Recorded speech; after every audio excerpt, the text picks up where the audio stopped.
ಕೊಡಗು ಕ್ಷೇತ್ರದಲ್ಲೂ ಕೂಡ ಅಷ್ಟೇ ವಿಧಾನ ಪರಿಷತ್ನ ಅಖಾಡ ರಂಗೇರಿರುವಂತದ್ದು. ಅಲ್ಲಿ ನೆಕ್ ಟು ನೆಕ್ ಫೈಟ್ ಇದೆ. ಏಕ ಸದಸ್ಯ ಸ್ಥಾನ ಇರುವಂತ ಕೊಡಗಿನಲ್ಲಿ ನೆಕ್ ಟು ನೆಕ್ ಫೈಟ್ ಇರುವಂತದ್ದು. ಬಿಜೆಪಿ ಮತ್ತು ಕಾಂಗ್ರೆಸ್ನ ನಡುವೆ ಫೈಟ್ ಏರ್ಪಟ್ಟಿದೆ.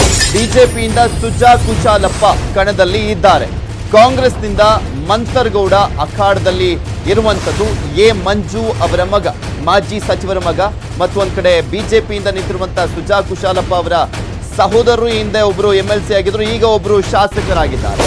ಪ್ರತಿ ಬಾರಿ ಕೆಲವೇ ಮತಗಳ ಅಂತರದಿಂದ ಬಿಜೆಪಿಗೆ ಅಲ್ಲಿ ಜಯ ಸಿಗ್ತಾ ಇತ್ತು. ಈಗ ಬಿಜೆಪಿ ಕಡೆ 62% ಮತಗಳು ಇದಾವೆ. ಈ ಬಾರಿ ಕಾಂಗ್ರೆಸ್ನಿಂದ ಸ್ವಲ್ಪ ಪ್ರಬಲ ಅಭ್ಯರ್ಥಿ ಕಣದಲ್ಲಿ ಇರುವಂತ ಹಿನ್ನೆಲೆಯಲ್ಲಿ ಸಾಕಷ್ಟು ಕುತೂಹಲ ಕೆಡೆ ಮಾಡಿಕೊಟ್ಟಿದೆ. ಇನ್ನು ಹಾಸನದಲ್ಲಿ ಅರಕಲಗೂಡು ಕ್ಷೇತ್ರದಿಂದ ಜಿಲ್ಲಾ ಪಂಚಾಯಿತಿ ಸದಸ್ಯರಾಗಿದ್ದಂಥವರು ಮಂತರ್ಗೌಡ, ಡಾಕ್ಟರ್ ಮಂತರ್ಗೌಡ ಅವರೀಗ ಕೊಡಗಿನಲ್ಲಿ ನಿಂತ್ಕೊಂಡಿದ್ದಾರೆ. ಎ ಮಂಜು ಅವರ ಹೆಂಡತಿ ಊರು ಅದು ಕೊಡಗು. ಸೊ ಹೀಗಾಗಿ ಆ ಒಂದು ಸಂಬಂಧದ ಹಿನ್ನೆಲೆಯಲ್ಲಿ ಮಂತರ್ಗೌಡ ಅವರು ಕೊಡಗಿನಲ್ಲಿ ನಿಂತಿರುವಂಥದ್ದು. ಇನ್ನು ಸುಜಾ ಕುಶಾಲಪ್ಪ ಅವರು, ಅವರ ಪರವಾಗಿ ಜಾಸ್ತಿ ಜನ ಗ್ರಾಮ ಪಂಚಾಯತಿ ಸದಸ್ಯರಿದ್ದಾರೆ, ಪುರಸಭೆ ಸದಸ್ಯರಿದ್ದಾರೆ ಅಂತ ಬಿಜೆಪಿಯ ನಂಬಿಕೆ.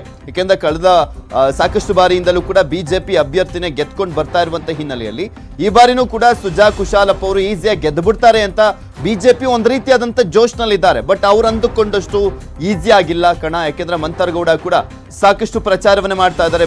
ಕಾಂಗ್ರೆಸ್ನ ನಾಯಕರು ಮಂತರ್ಗೌಡ ಪರವಾಗಿ ರಣತಂತ್ರವನ್ನ ಕೂಡ ಹೆಣಿತಾ ಇರುವಂಥದ್ದು.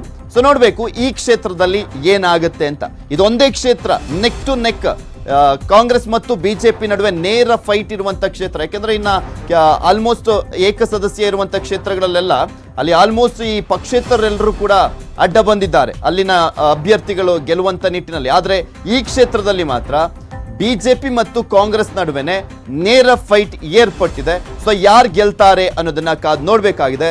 ಮಂತರ್ಗೌಡ ಗೆದ್ದಿದ್ದೇ ಆದಲ್ಲಿ ಒಂದು ಹೊಸದಾದ ರೀತಿಯಲ್ಲಿ ಅಲ್ಲಿ ಒಂದು ಗೆಲುವನ್ನ ದಕ್ಕಿಸಿಕೊಂಡಂತಾಗುತ್ತೆ ಕಾಂಗ್ರೆಸ್.